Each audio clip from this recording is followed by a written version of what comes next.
دیکھیں میں نے آپ کو ایک پہلا جملہ کہا کہ جب آپ پروونشل ایکشن پلان کے ہم فیز 1 میں داخل ہوئے تو ہمیں چیخیں سنائی دینے لگیں. حالیہ دنوں میں اسلام آباد میں جو پروٹیسٹ ہے وہ بی وائی سی کی جو قیادت اس وقت عدالتوں کو فیس کر رہی ہے، جیل میں ہے، گرفتار ہے، ان کے لیے ان کی فیملیز کے کچھ لوگ، مارنگ کی سسٹر اور کچھ لوگ پروٹیسٹ کر رہے ہیں. پروٹیسٹ کرنے کے معاملے پہ موجودہ صوبائی حکومت جو بلوچستان کی ہے اس کا بہت کلیئر موقف ہے کہ پرامن احتجاج کرنا آپ کا بالکل حق ہے. بالکل صحیح. آئین آپ کو یہ حق دیتا ہے، لیکن یہ پرامن احتجاج آپ نے کس لوکیشن پہ کرنا ہے اس بات کا فیصلہ کرنے کا آئین میں موجود جو قانون ہے اس قانون کے تحت اس کا اختیار ڈپٹی کمشنر یا علاقے کے ایس پی کے پاس ہے. آپ اس سے جائیں، اجازت لیں، اپنا پرامن پروٹیسٹ جہاں کرنا ہے کریں. ایون جب گوادر میں راجی مچی کال کی گئی تو صوبائی حکومت کا ایک ہی موقف تھا. 3 لوکیشنز گوادر میں مارنگ کو آفر کی گئیں کہ ان لوکیشنز میں سے کسی ایک کو آپ آپٹ کر لیں، صبح اپنا احتجاج شروع کریں، شام کو ختم کریں. وہ بضد تھیں کہ نہیں، انہوں نے احتجاج صرف میرین ڈرائیو پہ کرنا ہے کیونکہ گوادر پورٹ بزنس ڈیلیگیشن میں جانا. اوکے. تو اس سے آپ اندازہ لگا لیں وہ اپنا آئینی حق تو مانگ رہے ہیں، لیکن جو ریاست کا یا صوبائی حکومت کا جو قانونی حق ہے اسے تسلیم کرنے کو تیار نہیں. اس کا مطلب ہے کہ پیچھے سے ماسٹرز کے آرڈر آتے ہیں کہ آپ نے یہ کرنا ہے اور اس پہ امپلیمنٹ ہوتا ہے. سیدھی سی بات. بالکل صحیح. ایک مجھے یہ بتائیے گا کہ یہ مطلب اسلام آباد کے والے سے آپ نے بتا دیا کہ مسنگ پرسن کا ایشو جو ہے یہ چیخیں ہیں اور یہ ڈائیورٹر ہے. اچھا، مسنگ پرسن کے ایشو پہ ایک بہت کلیئر موقف موجودہ صوبائی حکومت کا ہے. نمبرز بہت ڈائسی ہیں، فگرز ہزاروں میں کاؤنٹ کروائی جاتی ہیں، لیکن ہمارے پاس جو فگرز ہیں جو مسنگ پرسن کے کمیشن میں ہیں وہ چند 100 میں ہیں. کیا مسنگ پرسن صرف بلوچستان میں نہیں، کیا خیبر پختونخوا میں نہیں ہے؟ اور ایک اور پوائنٹ فاروق جو سب سے امپورٹنٹ چیز ہے، موجودہ صوبائی حکومت نے جہاں کاؤنٹر ٹیررزم کے لیے پروونشل ایکشن پلان بنایا ہے، اسی پروونشل ایکشن پلان میں مسنگ پرسن کے ایشوز کو ریزالو کرنے کے لیے ایک خصوصی لیجسلیشن کی ہے. ٹھیک ہے. موجودہ صوبائی حکومت سے پہلے 3 صوبائی حکومتیں اگر آپ اٹھا لیں، بلوچستان کی قوم پرست قیادت جو اس مسنگ پرسن کے ایشو کو اسلام آباد میں، کوئٹہ میں پولیٹیکل نیریٹو کے لیے کیش کرتی رہی ہیں، یہ تمام قوم پرست قیادت 2013 سے لے کے 2024 تک دامے درمے سخنے وفاق اور صوبائی حکومتوں کا حصہ رہی ہیں. ایک کل پولیٹیکل قوم پرست قیادت نے کوئی قانون سازی نہیں کی کہ یہ مسئلہ کیسے حل ہوگا. یہ موجودہ صوبائی حکومت ہے جو پہلی مرتبہ اسے کر رہی ہے. نمبرز پہ ہمارا ڈیفرنس ہے، لیکن اگر ہم یہ کہیں کہ یہ بالکل کوئی ایشو نہیں ہے تو قانون اور آئین کہتا ہے فروخ کے ملک کا ایک شہری بھی لاپتہ نہیں ہونا چاہیے.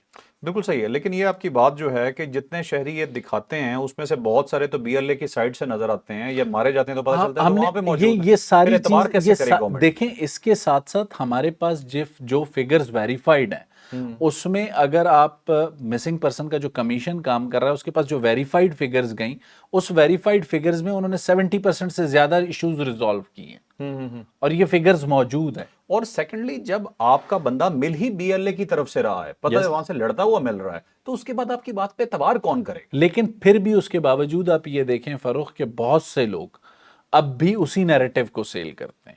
ان کا یہ نیریٹو لوکل بلوچ کے اندر کیا بکتا ہے؟ دیکھیں ان کے لیے سافٹ کارنرز بہت سے پولیٹیکل فیسز کی صورت میں موجود ہیں جو کریٹ کرتے ہیں. اچھا، پولیٹیکل فیسز میں بھی ہیں. اوکے، یہ ٹوٹل دہشت گرد ہیں کتنے؟ نمبرز پہ میں نہیں جانا چاہوں گا، لیکن ان کی اسٹرینتھ کوئی اتنی بڑی نہیں ہے کہ جسے پاکستان کی سیکیورٹی فورسز ختم نہ کر سکیں یا پاکستان کا جو پولیٹیکل سسٹم ہے وہ ختم نہ کر سکے. نمبرز آپ کہہ سکتے ہیں چند 100 ہوں گے، 1000 سے تھوڑے سے اوپر ہوں گے، لیکن کوئی اتنی بڑی تعداد نہیں ہے کہ بلوچستان کی پوری عوام ان کے ساتھ ہے، ایسا نہیں. پہاڑوں میں چھپے ہوئے ہوتے ہیں؟ دیکھیں لازمی سی بات ہے، شہروں میں ان کی پریزنس اتنی زیادہ نہیں، تھوڑی بہت ہوتی ہے، لیکن زیادہ تر بلوچستان میں فار فلنگ ایریاز ہیں جہاں پہاڑوں میں ان کے پاس یہ سیف موجود ہیں. ٹھیک ہے. ایک مجھے یہ بتائیے گا کہ ابھی انویسٹمنٹ آ رہی ہے، بہت سنا جا رہا ہے کہ بلوچستان کے اندر، اور بہت اچھی بات ہے، پاکستان کی وہ انویسٹمنٹ ہے، بلوچستان کی انویسٹمنٹ ہے، وہاں کے لوکل کو ترقی کرنی چاہیے، اور میرا یہ ماننا ہے کہ وہاں پہ جتنی بھی ترقی بلوچستان کو دینے کی کوشش کی جاتی ہے، یہ سارا پرابلم اس ترقی کو روکنے کا ہے، یہ دہشت گردی کا۔ انہیں پتا ہے کہ ترقی مل گئی، شعور آ گیا تو معاملہ ختم ہو جائے گا، دہشت گردی کو قبول نہیں کرے گا میری نظر میں۔ دیٹس وائی یہ سب آپریشنز، یہ جو دہشت گردوں کے یہ جو چل رہے ہیں۔ ابھی ایک بہت بڑی انویسٹمنٹ کی بات ہو رہی ہے کہ امریکہ انویسٹمنٹ کرنے والا ہے۔ سب سے پہلے تو یہ پوچھوں گا کہ بلوچستان کے کتنے ایریا میں یہ منرلز موجود ہیں؟ ٹھیک ہے، تعداد میں آپ سے نہیں پوچھتا، ڈیفینیٹلی آپ وہ ڈیک کر کے نہیں چیک کر سکتے کتنی ہوگی، لیکن یہ کون کون سے ایریاز ہیں جہاں پہ ہو سکتا ہے؟ اور جب یہ سب انویسٹمنٹ آ جائے گی یہاں پہ تو اس کے آنے کے بعد اس دہشت گردی میں کیا آٹومیٹکلی کچھ کمی آنے کی سچویشن پیدا ہوگی؟ فروخ بڑا ہی ٹیکنیکل آپ کا کوشچن ہے۔ میری چونکہ کیپیسٹی اس وقت پروونشل گورنمنٹ کے اسپوکس پرسن کی حد تک ہے، لیکن ایک ذاتی سا اوپینین ہے، اس سے کوئی ایگری اور ڈس ایگری دونوں کر سکتا ہے۔ میری اوپینین میں پاکستان کی اکانومی کا جو گیٹ وے ہے، چاہے وہ سی پیک کی صورت میں ہو، چاہے وہ گوادر کی صورت میں ہو، چاہے وہ مائنز اینڈ منرلز کے سیکٹر میں ہو، چاہے وہ کوسٹل ٹورزم کی صورت میں ہو، ایک انٹیپڈ لینڈ ہے بلوچستان اب تک۔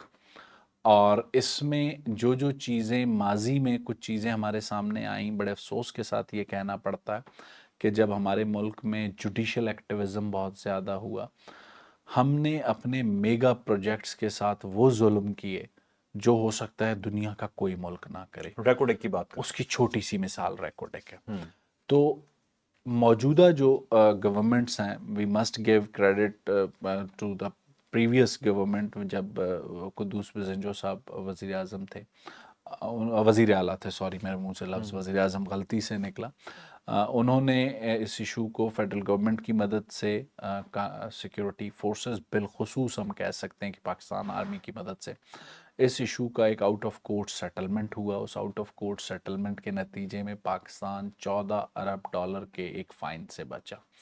لیکن چونکہ کچھ غلطیاں ہم نے اپنی جوڈیشل ایکٹیویزم میں اتنی کر لی تھیں، جس کے نتیجے میں کوئی بہت آئیڈیل چیز اگر ہم کہیں کہ لی جا سکتی تھی، جسے ہم ایکسپلور کر سکتے تھے، وہ اتنی ہو سکتا ہے نہیں ہوئی۔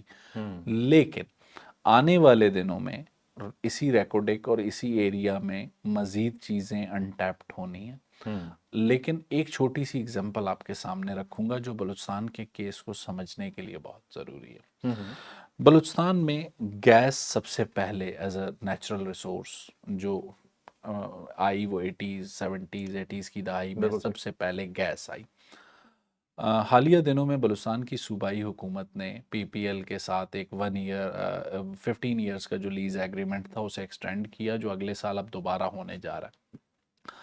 2 ایگریمنٹس میری نظر سے گزرے جو پاکستان پیٹرولیم لمیٹڈ کے ساتھ کیے گئے، ایک اس وقت کی قبائلی شخصیت نے کیے۔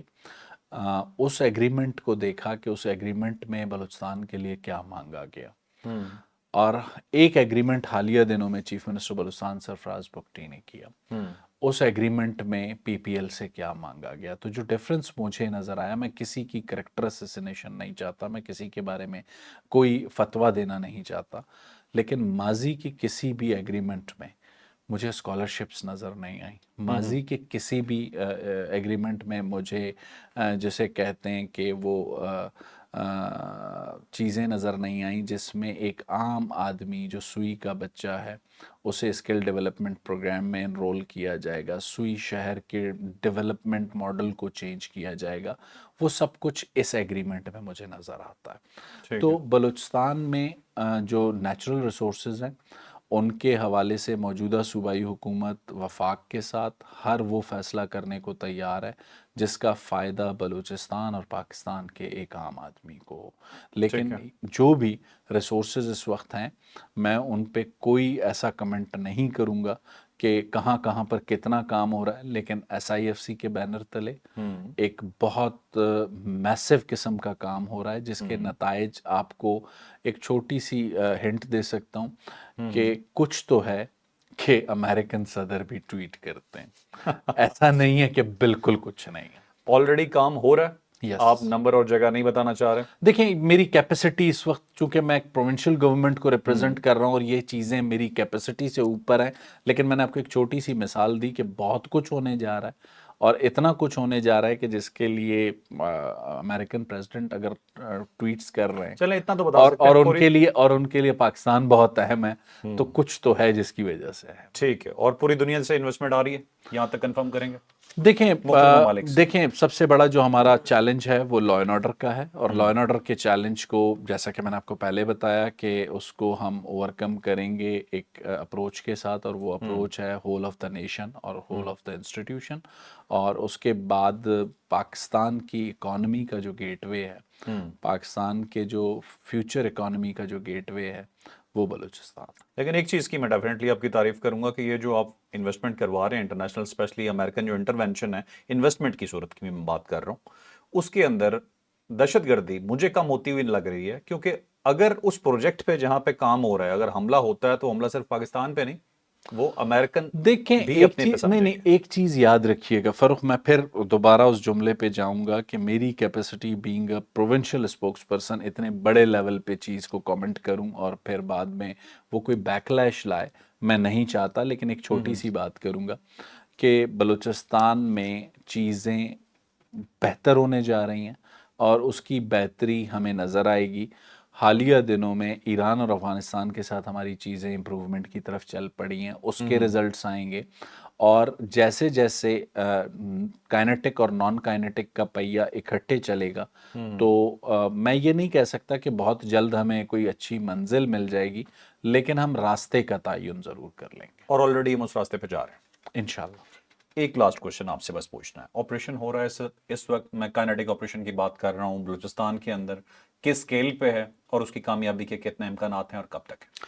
فروخ 47 کے بعد سے بلوچستان میں آپریشن کے قصے اور کہانیاں ہم سنتے ہیں۔ 47 سے لے کے 2024 تک مرحلہ وار انسرجنسیز ہوئیں، مرحلہ وار انسرجنسیز ہر بار چند اضلاع تک محدود رہیں، چھوٹے اسکیل پر سیکیورٹی فورسز نے اسی اسپیسیفک ڈسٹرکٹ میں کارروائیاں کی۔ حالیہ دنوں میں اس کا اسپریڈ تھوڑا ماضی سے ضرور زیادہ ہے، لیکن چیف منسٹر بلوچستان بہت واضح طور پہ اسمبلی میں یہ بات کر چکے ہیں، میڈیا میں یہ بات کر چکے ہیں کہ انٹیلیجنس بیسڈ آپریشنز ہوں گے، انٹیلیجنس بیسڈ آپریشنز کے ساتھ ان دہشت گردوں کو ایلیمنیٹ کیا جائے گا، اور اگر کسی علاقے میں اس کی کوئی اسکیل کو تھوڑا بڑھانا پڑا تو اس کے لیے بھی صوبائی حکومت تیار ہے۔ آج تک بلوچستان میں ایسا کوئی آپریشن نہیں دیکھا ہوگا آپ نے جیسا کہ خیبر پختونخوا میں ہوئے ہیں۔ بالکل صحیح ہے۔ ٹھیک ہے، تو اس لیے انٹیلیجنس بیسڈ آپریشنز پہلے بھی ہوئے ہیں، اب بھی جاری ہیں۔ ہاں ضرور اس بار تھوڑا سا اس کا اسپریڈ زیادہ ہے، کچھ ایریا زیادہ ہے، تو اس کو اسی اسکیل پہ تھوڑا سا اسپریڈ انٹیلیجنس بیسڈ آپریشنز کو ہماری سیکورٹی ایجنسیز بھی کریں گی، لیکن کوئی میسو آپریشن، کوئی میسو انخلا، ایسا کوئی پلان صوبائی ہو یا وفاقی نہیں، حکومت کا لوکل انخلا کی تو بات ہی نہیں کر رہے، ہم صرف دہشت گردوں کے حوالے سے بات کر رہے ہیں کہ انہیں ہٹ کیا جا رہا ہے۔ آپ بتا رہے ہیں انٹیلیجنس بیسڈ ہے، دیکھیں تو کامیابی کے امکانات کتنی جلدی ہیں؟ انٹیلیجنس بیسڈ آپریشنز کے میں صرف ایک چھوٹی سی مثال آپ کے سامنے رکھوں گا۔ ہم سب نے یہ سب کچھ دیکھا کہ پچھلے ہفتے سے 10 دن میں ہماری سیکیورٹی فورسز کے 3 بڑے آفیسرز، 3 میجر ڈفرینٹ واقعات میں شہید ہوئے۔ یہ چونکہ آپ کو دیکھنا ہوگا فروخ کہ آپ کا جو جوان اور آفیسر کا ریشو ہے دہشت گردی کے خلاف جنگ میں، چاہے وہ خیبر پختونخوا یا بلوچستان ہو، دونوں میں آفیسرز کا ریشو زیادہ ہے، اور اس کا آپ کہیں کہ وہ فرنٹ سے لیڈ کرتے ہیں چیزوں کو، اور اس کے نتیجے میں کہیں پر ان کی جان بھی اس ریاست پر، اس صوبے پر، اس پر قوم پر قربان ہوتی ہے۔ لیکن انہی دنوں میں دہشت گردوں کے خلاف جو کامیابیاں ہیں وہ ان 3 کے مقابلے میں 30 ہیں۔ تو یہ جسٹ ایک چھوٹی سی اگزامپل میں نے آپ کے سامنے رکھی ہے، اور چونکہ جب یہ ایک اپروپریٹ فورم پر چیزیں آتی ہیں تو اس وقت ضرور رپورٹ ہوتی ہیں، لیکن حالیہ دنوں میں سیکیورٹی فورسز نے تھوڑا سا جب اسکیل اپ کیا انٹیلیجنس بیسڈ آپریشنز کا، تو اس کے نتیجے میں دہشت گرد تنظیموں کو نقصان ہوا ہے۔ ٹھیک ہے، بہت شکریہ شاہد صاحب، آپ نے ہمیں ٹائم دیا جی۔ شاہد صاحب سے ہم نے بہت سے سوال کیے، انہوں نے صرف وہی جواب دیے جو انہوں نے دینے تھے، اور جو نہیں دینا چاہ رہے تھے وہ بڑے آرام سے سلپ ہو جاتے ہیں، کیونکہ ہمارے دوست ہیں، ہم انہیں جانتے ہیں اور ان کی اب بڑی مجبوریاں ہیں، یہ ایسے ہیں نہیں۔ جو میں نے اس سے پہلے شاہد رند صاحب کو دیکھا تھا بڑے دبنگ ہو کے بولتے تھے، لیکن پہلی دفعہ میں نے یہ دیکھا کہ وہ بہت ہی رسپانسبلٹی سے اور اپنے آپ کو روک کے بول رہے تھے، کہیں کچھ ایسا نہ نکل جائے جو بعد میں ہماری ریاست پاکستان کے لیے نقصان دے ہو۔ تو ہم شکریہ ادا کرتے ہیں شاہد رند صاحب کا بہت، دوبارہ پھر انہیں تکلیف دیں گے۔ لائک شیئر سبسکرائب کرنا آپ نے بالکل نہیں بھولنا۔ اجازت دیجیے، اللہ حافظ، پاکستان زندہ باد۔